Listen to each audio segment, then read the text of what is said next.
How to add OP Mainnet on Trust Wallet app. Are you guys facing issues to add OP Mainnet on your Trust Wallet app? If that's so, then this video might help you out. Without further ado, let's get started. First of all, open Trust Wallet app on your mobile device.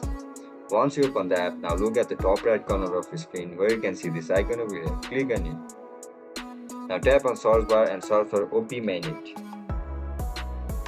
In order to add it, just simply toggle this option over here. Once you toggle it, now go back to your Trust Wallet homepage and click on OP Mainnet. You can see two options over here, send, receive. If you want to receive, then just simply tap on receive. With the help of this QR code and wallet address, you can receive Mainnet coin from different crypto wallets. And that's it guys, that's how we're gonna add Mainnet on Trust Wallet app. If you guys found this video helpful, don't forget to like, share and subscribe to our channel. See you in the next one. Bye bye.